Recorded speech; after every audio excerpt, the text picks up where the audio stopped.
Et voici maintenant votre soirée de lutte. Un hommage de la brasserie Dow. Au milieu du 20e siècle, avec l'avènement de la télévision, la lutte professionnelle atteint des sommets de popularité inégalés au Québec. Exploitant au maximum les capacités de ce nouveau média, un jeune lutteur montréalais va partir à la conquête du monde. Pour se distinguer dans cet univers à mi-chemin entre le sport et le théâtre, Maurice Vachon va s'inventer un personnage de chien enragé, un mad dog qui va semer la terreur partout sur son passage. Doué d'une force herculéenne et d'un charisme exceptionnel, Mad Dog Vachon va devenir une des plus grandes attractions de la lutte professionnelle partout en Amérique du Nord et même jusqu'au Japon. Pas besoin de me tordre les bras pour une abattre légère. J'ai compris. Les exploits de Mad Dog Vachon sur la scène internationale vont faire de lui un héros populaire dans sa province natale. Et comme il possède un talent inné pour la comédie, il ne va pas tarder à devenir une grande vedette de la télévision québécoise. En tout cas, il devrait son mieux faire venir les artistes qui ont du punch, des artistes qui font le poids. Est-ce que c'est clair? Oui, monsieur Vachon, c'est clair.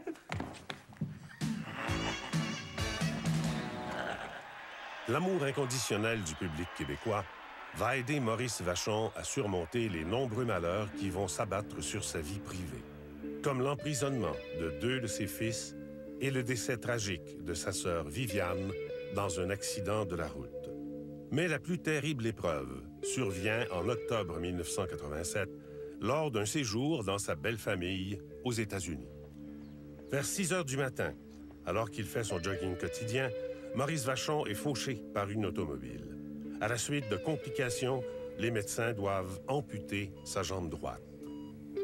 Au Canada, l'annonce de son accident provoque une vague de sympathie sans précédent dans le grand public.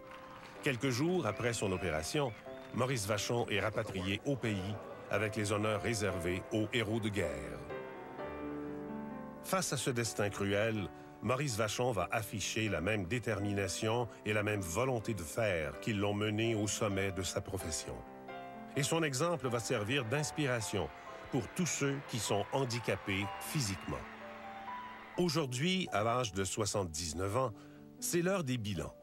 Pour la première fois, il a accepté de laisser tomber son masque de Mad Dog et de nous raconter la vie de Maurice Vachon, l'homme derrière la bête.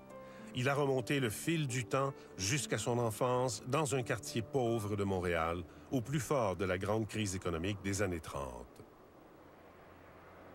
Tout le monde était dans la pauvreté, et puis c'était pas un cadeau, mais malgré tout, les parents ont réussi à passer à travers. On se battait souvent avec les Anglais parce qu'ils nous appelaient French Pea Soup, French Pea Soup. Puis on disait, vous êtes des blocs. Et puis bien souvent, la chicane pognant, la bataille pognant, puis on s'est battu assez souvent contre les Anglais. Dans ce temps-là, c'était la mode. Il aimait approcher les gars du quartier. Son nom, c'était Méo Penché. À 12 ans, fort comme un homme, il n'avait peur de personne. Touche pas à Méo Penché.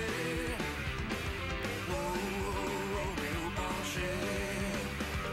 Arrivé souvent chez moi avec une chemise blanche, il fallait porter une chemise blanche dans le temps, et des pantalons noirs. Et puis, j'arrivais souvent chez moi avec la chemise blanche, toute pleine de sang. Mon père, il avait une voix 2 fois plus forte que la mienne. « Maurice, tu t'es battu encore? »« Oui, papa. »« As-tu gagné? »« Oui, j'ai gagné. »« Oh, c'est très bien. C'est OK d'abord. » Autant le jeune Maurice affectionne la bagarre, autant il déteste l'école. La première journée que j'étais à l'école, ils m'ont frappé avec une règle sur la main gauche pour me forcer à écrire la main droite. Alors, quand t'es 5-6 ans, t'as peur de tout. J'avais peur du principal, de la strap, et puis j'avais peur d'aller à l'école, dans la bassesse et tout ça. La première journée que j'étais à l'école, j'ai détesté l'école. Sur les bancs de l'école, Maurice ne songe qu'à une chose, s'évader. Moi, j'avais mon livret de timbre, et puis là, tous les pays du monde, je mettais ça, puis je voyais ça, là. En Europe, en France, en Belgique, en Allemagne, un peu partout. Et pour moi, c'était un échappement de l'école. je m'évadais dans mon esprit dans tous les pays du monde. Et puis, c'était la libération de l'école. Un jour, à l'âge de 13 ans, Maurice décide de mettre son projet à exécution. Il prend la fuite clandestinement à bord d'un train de marchandises. He ran away from home. He was 13 years old and he got picked up by the police. So I went over to get him in the police station. I said, what's the matter with you? Well, he said, I don't want to go to school. I want to travel. I says, you should learn wrestling. He says, you'll travel all over the world. C'est à ce moment-là que notre père nous a pris tous les trois et nous a emmenés au YMCA. Vous voulez vous battre, les gars, là? Vous allez vous battre ici sur le matelas. C'est là qu'il a commencé à s'entraîner. Il en a mangé des claques sur le nez. L'apprentissage de la lutte va s'avérer salutaire pour le jeune Maurice, en lui permettant de canaliser son trop-plein d'agressivité. Il avait mal tourné certain. Il s'en allait vers cette vie-là, une vie de bandit, plus ou moins, parce que c'était dans son caractère. C'est la lutte qui a sauvé sa vie à Maurice. J'ai aimé ça la première minute que j'ai embarqué sur le matelas. J'ai aimé ça. Et puis j'ai été un passionné de la lutte amateur. Il arrivait tout le temps le premier, puis il était le dernier à partir de là. Il est devenu bon tout de suite. Hein? À 17 ans, il était champion de la province. À 17 ans, il était champion du Canada. 2 ans et le vin sans trop forcer. Champion poids lourd du monde entier. En 1948, à l'âge de 18 ans seulement, Maurice Vachon est choisi pour représenter le Canada aux Jeux olympiques de Londres. Lui, il voulait voir le monde. Eh bien, il commence son premier grand voyage, il commence son apprentissage de la géographie devant 90 000 spectateurs, le roi George VI, la future reine Élisabeth II, et il défile avec l'uniforme du Canada. On rentre dans le stadium et on joue ton hymne national, ça touche ton cœur et ton âme aussi.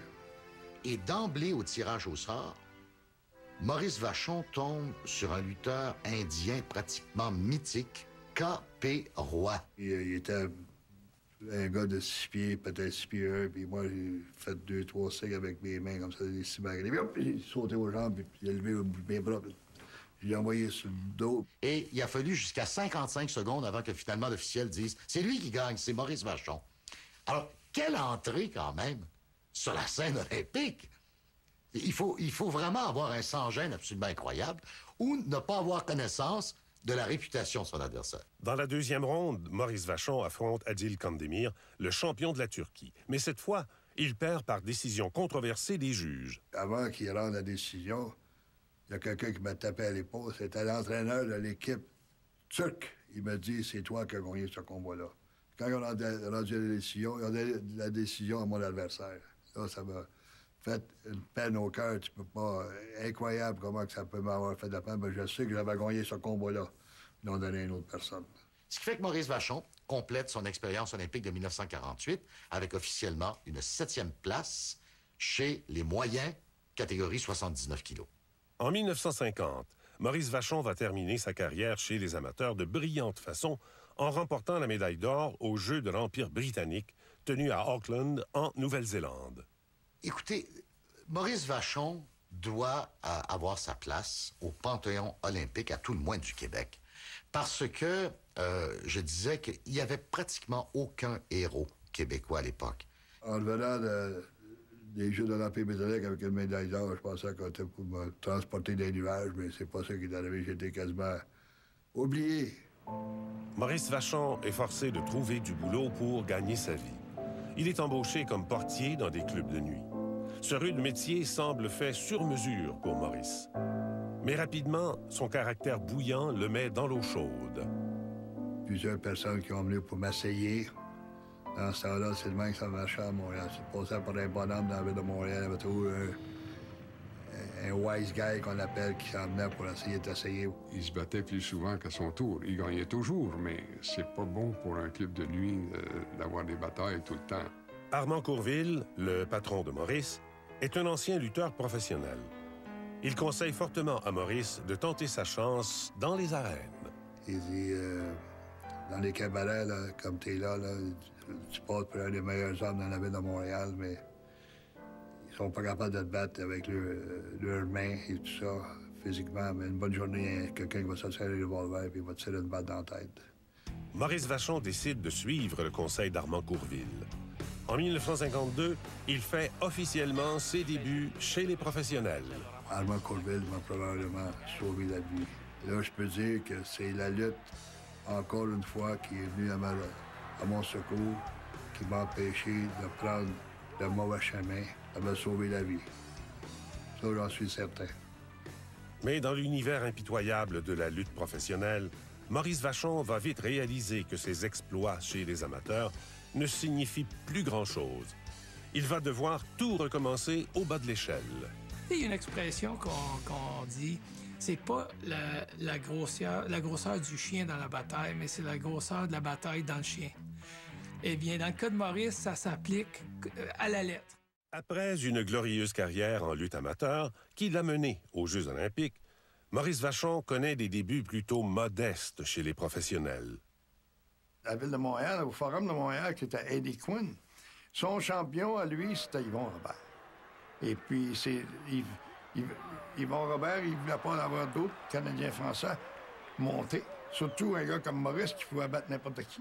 Maurice Vachon traîne un autre handicap important, sa petite taille.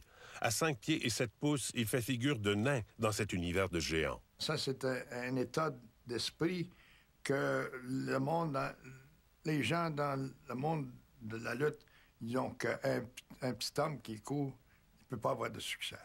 Il y avait les odds contre lui. Absolument.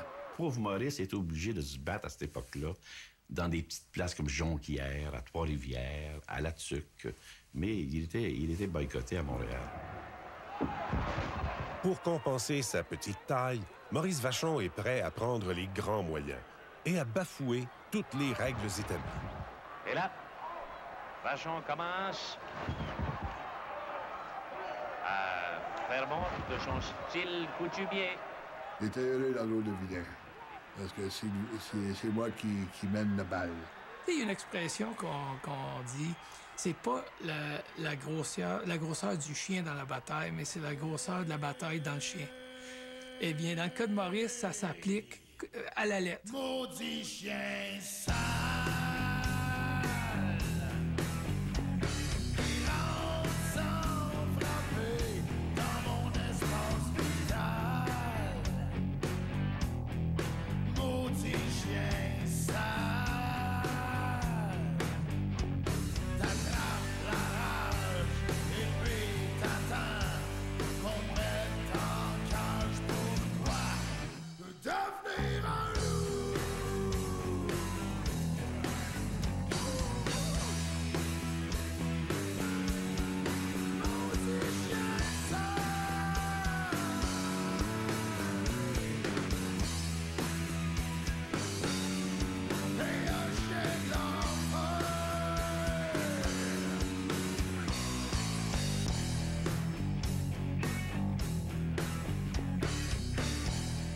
Et Maurice Vachon faisait peur parce que Maurice avait un rictus épouvantable, une voix venue directement de l'enfer, et il était complètement édenté.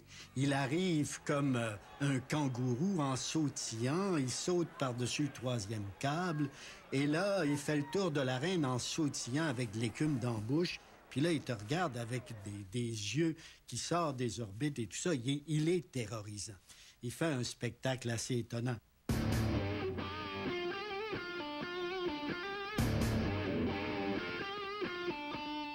Alors, moi, j'ai décidé, c'est moi qui vais être le grand boss quand je m'embarque dans l'arène. Pour faire tout, pour soulever la foule.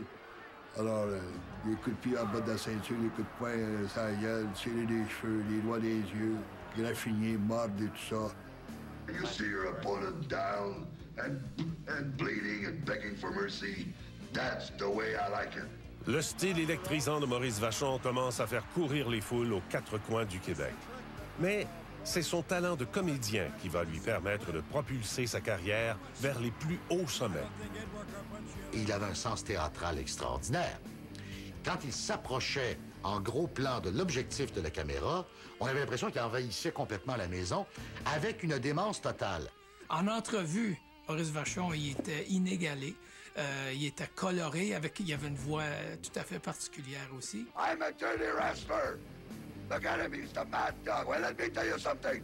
I'm in the ring to defend myself the best way I know how. J'ai été le premier à parler comme les lutteurs font aujourd'hui, là, des entrevues, tout ça. Puis nos adversaires, on va les faire, on va les démolir, on va faire ci, on va faire ça. For Mad Dog, it is my religion, it's my life. And I want the tag team championship of the world. De plus en plus à l'aise dans la peau d'un vilain, Maurice Vachon est mûr pour accéder aux ligues majeures. Mais il lui manque encore un atout indispensable pour un lutteur, un surnom. Le promoteur Don Owen, il dit « You look just like a mad dog. Tu ressembles à un chien enragé. » Ah, la plus belle affaire qu'il m'a jamais vu, un chien enragé. La semaine ensuite, il m'a annoncé comme le Mad Dog Vachon. Et depuis ce temps-là, le nom m'est rendu célèbre. Au milieu des années 60, la carrière de Mad Dog Vachon explose littéralement aux États-Unis et au Japon. Que ce soit en solo ou en équipe avec son frère Paul, la seule mention du nom de Mad Dog sur une affiche suffit pour remplir les amphithéâtres.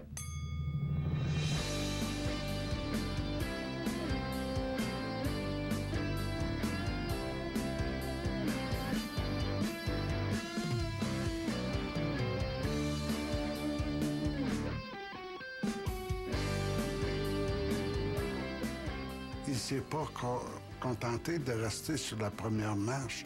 Il a monté jusqu'à la dernière marche et puis il n'y a pas personne qui a été capable de l'enlever de la première marche. C'était son trône, ça lui appartenait. Quand on était ensemble, on arrêtait le trafic. On se promène dans la rue, dans le Japon, tout le monde arrête, à New York, à Chicago, n'importe où.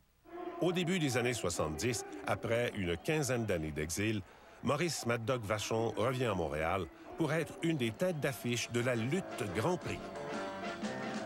Les gens étaient tellement contents de revoir la légende Maurice Vachon revenir au Québec que les gens étaient en amour avec Maurice. Les gens se sont ennuyés de lui. Autant qu'ils l'ont détesté, là, autant qu'ils l'aimaient. Le 14 juillet 1973, Mad Dog s'apprête à monter dans l'arène pour un combat historique contre Wladek Killer Kowalski. Le célèbre combat qu'il a fait au Parc Jarry avec Kowalski. Il m'a dit, va chercher un câble. J'ai fait un sac à l'entour du corps, je me suis mis ça à l'entour du cou, j'ai tiré sur l'autre bas de la cage, j'ai dit, si je bats pas Kowalski au Parc Jarry, je vais me suicider. Le soir du combat, 29 127 spectateurs envahissent le Parc Jarry.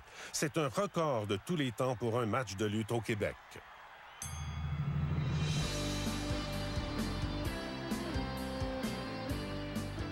Et puis là, le lendemain, dans les journaux, Mad Dog bat Kowalski devant 25 000 personnes, je pense, il y a une affaire comme ça. Il renonce au suicide. Alors, je suis encore ici, c'est parce que j'ai vécu Kowalski. Au lendemain de sa victoire sur Kowalski, Maurice Vachon est à l'apogée de sa carrière. Mais il commence à réaliser qu'il y a un prix à payer pour cette vie de saltimbanque qu'il mène depuis 20 ans. Et la facture va s'avérer très salée. Je pense que tout être humain normalement constitué en aurait pour de 6 à 7 semaines avant de se remettre à marcher. Et eux faisaient ça soir après soir. À force de courage et de détermination, Maurice Mad Dog Vachon s'est imposé comme un des plus grands lutteurs de l'histoire du Québec.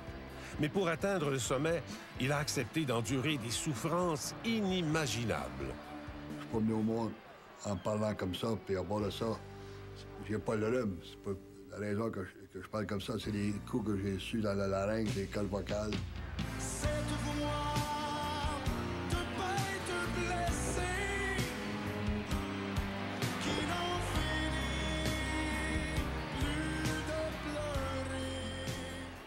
Toutes les dents cassées, là, ça devient de la lutte professionnelle. Une oreille, un souffleur, comme j'ai dit, j'ai pas eu ça en répondant au téléphone.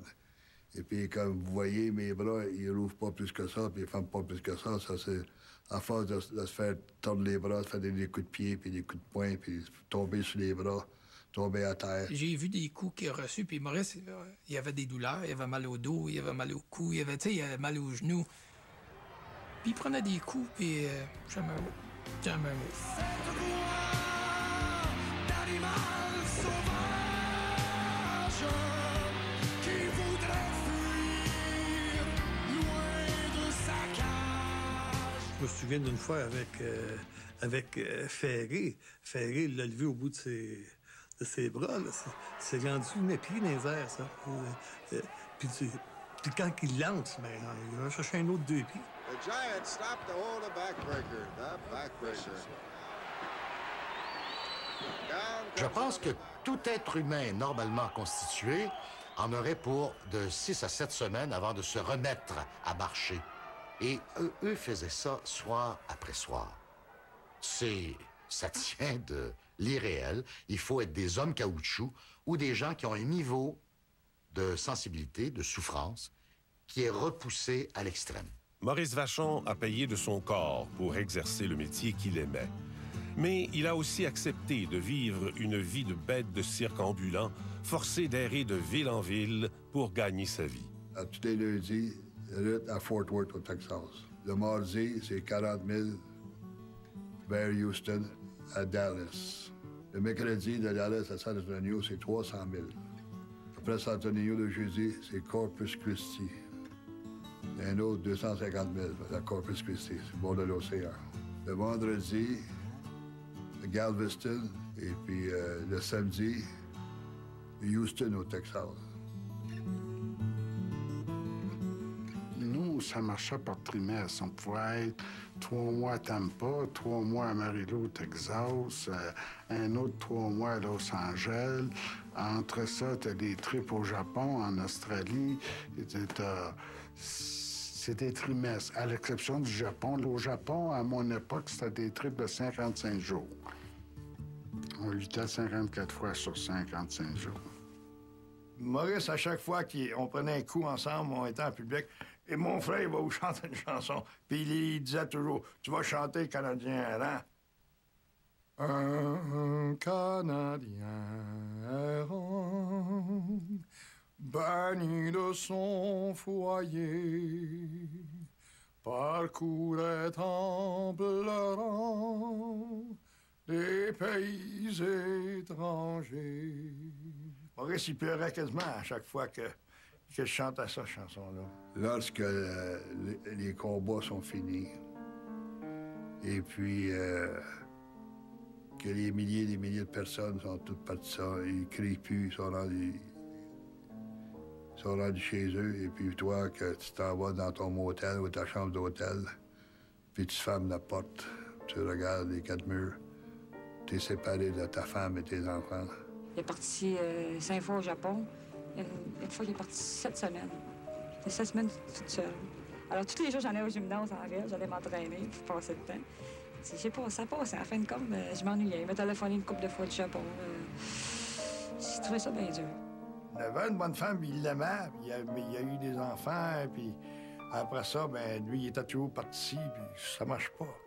C'est ça qui arrive dans toutes les familles de lutteurs. Il y a personne qui peut prendre soin des enfants. On n'a jamais manqué à rien. Le seul monde qu'on a manqué, c'est notre père.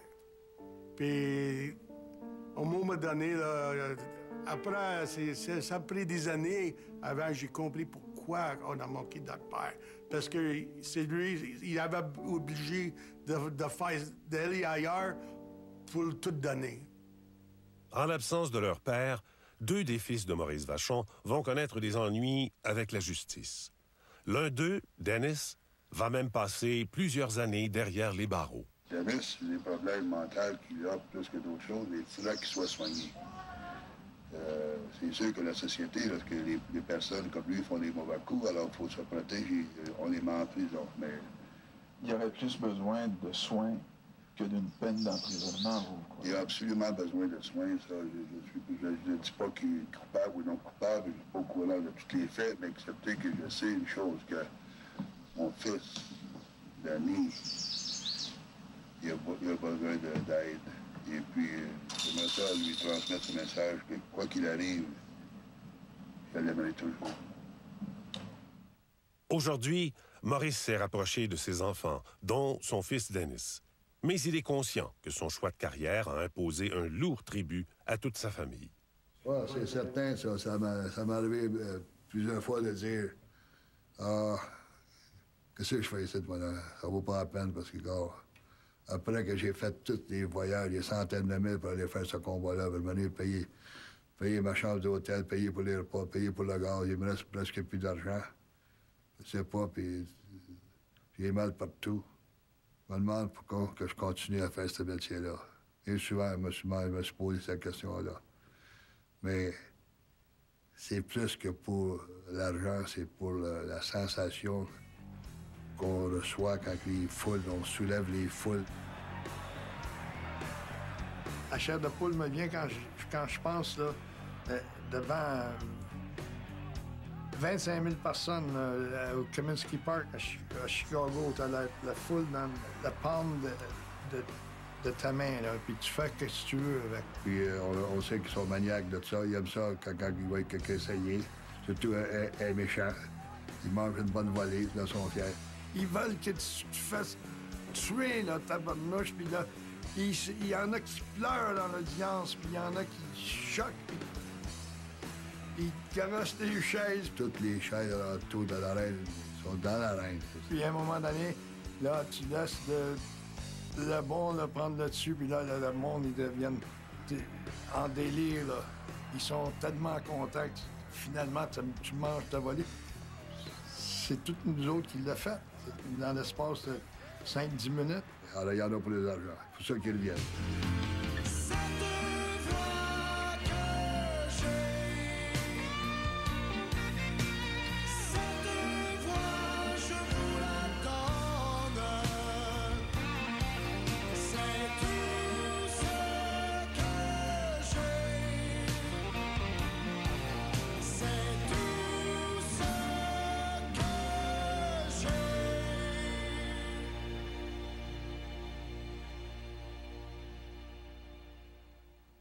Je ne croyais pas qu'un être humain peut subir autant de souffrance et en survivre.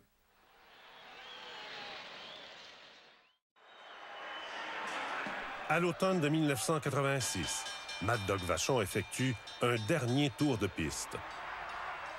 Après 40 ans de carrière et plus de 10 000 combats, il est temps de penser à la retraite. Je pense que ma retraite, après 44 ans, je pense que je ne l'ai pas volée. Je pense que je la mérite.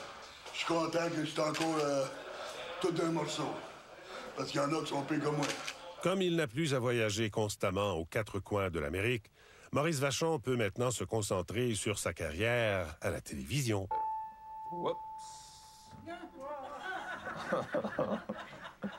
Maurice. Mon côté de la lutte, le côté show business de la lutte qui m'a permis d'être à la télévision, faire des programmes comme Inspecteur Gourmet et puis Jasmin Centreville. Étant donné que vous êtes tellement doux, peux-tu vous appeler Maurice Caniche Vachon? Il y a quelque chose que j'aime pas de toi, Jean-Pierre. Tu respires. Une colombe s'est envolée avec ses petites ailes. Et sa petite aile! Et sa petite tête. Et sa petite barbe! Maurice Vachon devient rapidement une des têtes d'affiche de la télévision québécoise. Il anime une émission pour enfants, il est de toutes les campagnes publicitaires et on se l'arrache dans les talk-shows et les émissions de comédie. Je m'appelle Mad Dog, vous me connaissez, j'ai pas besoin de présenter. Je suis bien content de vous rencontrer pour la dernière fois dans votre quartier. À part de ça, ce qui m'aime pas fait, qui l'embarrasse la populaire. Quand ça marche pas, moi je fais dans le tas. Ça prend pas un dictionnaire pour comprendre ça. En octobre 1987, Maurice Vachon décide de s'offrir quelques jours de repos bien mérités dans sa belle famille en Iowa. Mais ces courtes vacances vont rapidement se transformer en cauchemar. Là, c'était mon habitude d'aller faire du jogging. Et puis, j'ai parti de bonne heure le matin, en autour de 6 heures le matin. Et puis, c'était dans le mois d'octobre, il faisait encore noir. Et puis, j'étais sur un chemin de gravelle dans le banlieue de la ville, à Des Moines. Une automobile surgit derrière lui et le happe de plein fouet, lui fauchant les deux jambes. Le conducteur poursuit sa route sans s'arrêter. Et puis finalement, M. réveillé dans une ambulance. Là, ils ont décidé de m'envoyer à Iowa City, un autre hôpital.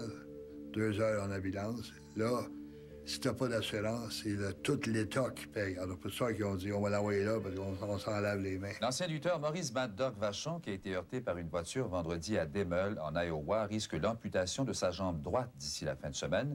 Selon l'hôpital universitaire d'Iowa City, il n'y a qu'une chance sur 5 de pouvoir lui conserver la jambe. Ils sont en train de discuter s'ils devraient lui donner une chance de garder sa jambe. Il y a de la gangrène dedans, mais ils l'ont traité. Mad Dog, il a dit, « Hey, I don't want to die with this thing. Just cut the damn thing off. » C'est de leur faute que s'il n'y a pas du mariage, ça a pris seulement 5 minutes pour vérifier ce qui m'est arrivé, mais ils l'ont pas fait. Les affaires de main, ça m'arrive à moi. Comme je le dis, je le répète, on a un rendez-vous avec notre destin. C'est ça qui était mon destin. Dans les jours suivant l'accident, des proches de Maurice accourent à son chevet. Ils découvrent un homme anéanti par l'épreuve qu'il vient de vivre. Je ne croyais pas qu'un être humain puisse subir autant de souffrance et en survivre. Et puis, je me suis senti comme je n'étais mort. Mort 1 million de fois. Les amis de Maurice, bouleversés par cette tragédie, se mobilisent pour organiser son retour au pays. Et là, on a ressorti le fait que Maurice, à 2 reprises, avait représenté son pays aux Jeux de l'Empire et les Jeux olympiques de Londres en 1948. Et là, on a su qu'on avait accepté de nous offrir l'avion de Petro-Canada pour aller chercher Maurice aux États-Unis. Alors, j'ai monté les quelques marches de l'avion privé, je suis rentré. Et là, ça a été, je pense, un des pires chocs de ma vie. De le voir là, dans cet état-là. Je m'en suis jamais caché, je m'en cacherai jamais. J'ai éclaté en sanglots, comme si c'était la personne la plus importante de ma vie, face à qui je me retrouvais, et avec un sentiment d'impuissance épouvantable. Alors, j'en ai pleuré un bon bout, et Maurice m'a dit, parce que lui était dans l'allée, moi, je m'étais faufilé dans un banc juste à côté de lui. Sa tête était juste à côté de moi. Et à un moment donné, il m'a dit pleure, pleure, ça fait du bien. Ça fait du bien. Je dis, tu pleures-tu encore, toi, Maurice? Il dit oui, tous les jours. Il dit, tu sais, là, c'est un gros morceau là, que je viens de perdre. À son arrivée à Dorval, Maurice Vachon a droit à un accueil triomphal. Je suis content d'être revenu au Canada et au Québec. Et je pense que c'est la plus belle journée de ma vie. Une trentaine de journalistes assistent à une conférence de presse improvisée. Et dans les jours suivants, Maurice Vachon est inondé par des milliers de lettres et de messages d'encouragement. Il recevait des lettres et des cartes de bonne chance, de bon recouvrement, bonne guérison de toutes les parties du monde. Incroyable. C'est amené de toutes les parties du monde. Ça venait de Nouvelle-Zélande, d'Australie, l'Angleterre, partout. Des 1000 et des 1000 cartes de bons soins, bon recouvrement, bonne guérison. Pas possible. Pour le méchant Mad Dog, le méchant de la reine, pour le chien enragé. Les manifestations d'amour de ses admirateurs et l'appui indéfectible de ses parents et amis vont redonner à Maurice Vachon le courage de se battre pour surmonter son handicap. C'est les gens qui m'ont envoyé des cartes, des lettres, des bouquets de fleurs, des télégrammes, et puis j'ai su ça au moment où j'en avais le plus besoin. Et je pense que je dois un gros merci à tout le monde. Je pense que, pas seulement je le pense, j'en suis sûr, c'est ça qui m'a aidé lorsque j'ai vu que les gens m'aimaient réellement au Québec et partout à travers le Canada et les États-Unis. Ça m'a aidé lorsque j'en avais le plus besoin pour passer à travail. Je vous remercie beaucoup du fond de mon cœur. Mais Maurice Vachon ne se contente pas de reprendre le contrôle de sa vie. Il décide de servir d'exemple et d'inspiration pour tous ceux qui, comme lui, doivent surmonter un handicap physique.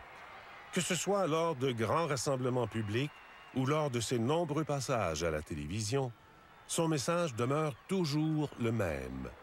Il ne faut jamais baisser les bras. I came back from the battle zone. Je viens de la ligne du combat. Je sais, mesdames et messieurs, I know, ladies and gentlemen, it's easier to give than to receive. We cannot close our eyes because les étoiles, le Téléthon des étoiles, ce sont nos enfants. The Téléthon of stars, they are our children because we love them the most. Merci. On les aime. Tellement de détermination dans tout ce qu'il fait. Il décide de faire quelque chose, puis quel que soit le travail que ça implique, il va le faire, et puis il n'y a rien qui va l'arrêter. Si tu décides de le faire, tu peux le faire. C'est ça qui est son message. Si tu veux le faire, fais-le.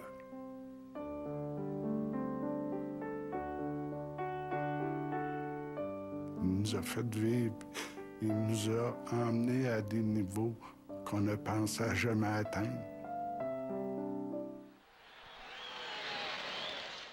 À force de courage et de détermination, Maurice Vachon s'est imposé comme un des plus grands lutteurs de sa génération.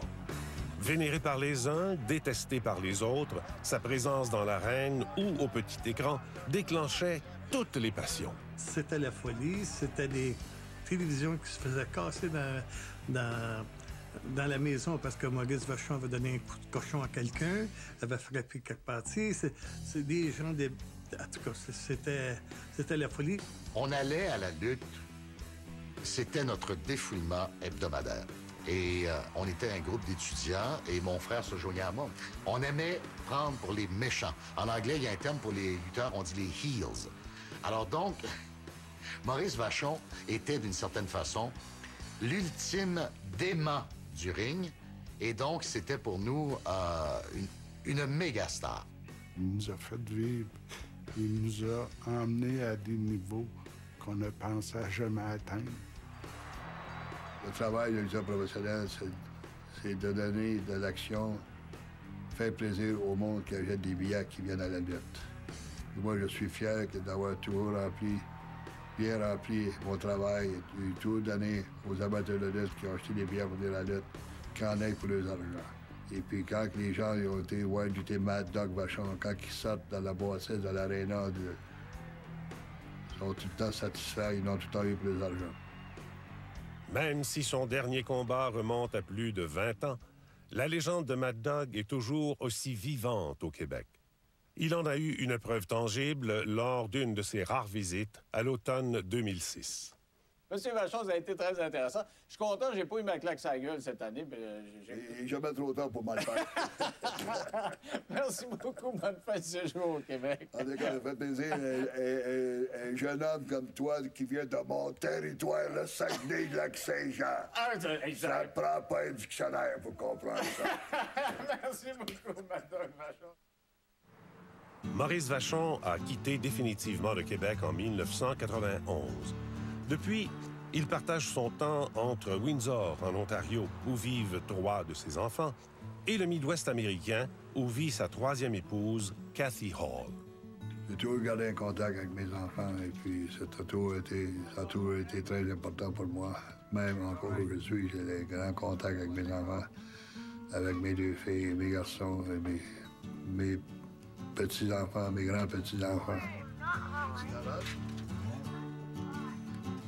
Et puis, ma dernière femme, Kathy Hall, qui vient de Omaha, Nebraska, une des plus belles femmes du monde, les plus gentilles, les plus charitables, que j'aime du plus profond de mon cœur. Parce que sa famille est éparpillée aux 4 coins de l'Amérique, conséquence de la vie de nomade qu'il a choisie, Maurice Vachon est résigné à finir ses jours comme le personnage de sa chanson préférée. Quand on dit un Canadien errant, banni de son pays, parcourir en pleurant les pays étrangers. c'est sûr qu'on aille partout dans le monde, on s'ennuie toujours de notre pays. Il n'y a pas de place comparable à notre pays, à mon pays à moi. Le Québec, la belle province. Allô? Là, comment ça va, madame? Maurice, j'en reviens pas. Comme il ne vient presque plus jamais au Québec, c'est par le truchement d'une webcam qu'il s'est entretenu avec ses parents et amis qui ont participé à ce documentaire. Cela a donné lieu à des scènes pour le moins étonnantes. Hey Guy, attends, content. À notre merci, tu vas nous chanter une chanson pour moi? Laquelle tu veux, Maurice? La celle qui va sortir de ton cœur le premier. C'était un petit bonheur que j'avais ramassé. Il était tout en pleurs sur le bord d'un fossé. Quand il m'a vu passer, il s'est mis à crier: Monsieur, ramassez-moi, chez vous, emmenez-moi. Mad Dog Vachon a inscrit son nom en lettres d'or dans l'histoire de la lutte professionnelle en Amérique du Nord. Mais pour ceux qui ont eu le privilège de partager sa vie ou d'être ses amis, ce sont les qualités de Maurice Vachon, l'être humain derrière le personnage, qui vont laisser les souvenirs les plus durables.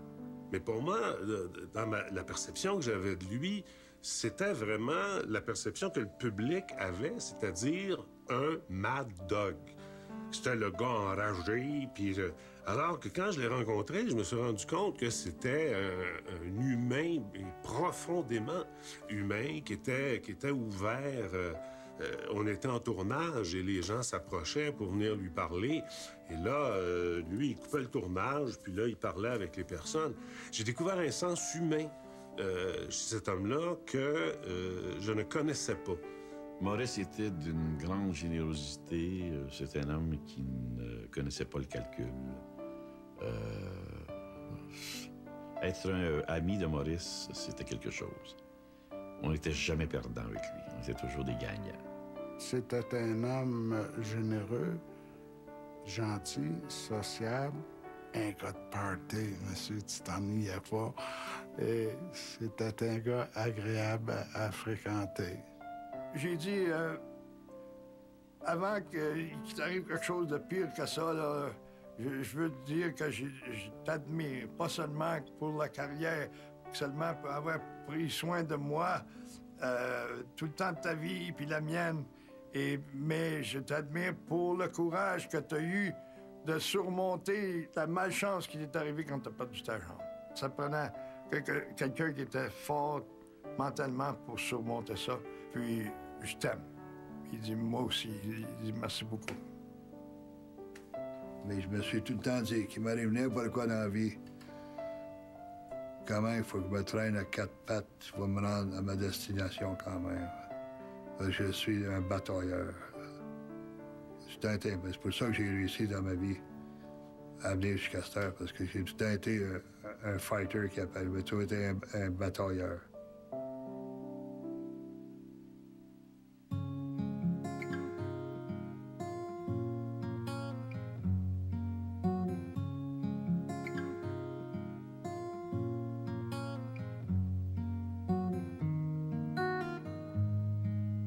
Aux jours si pleins d'appât, ils me sont disparus, et ma patrie, hélas, je ne la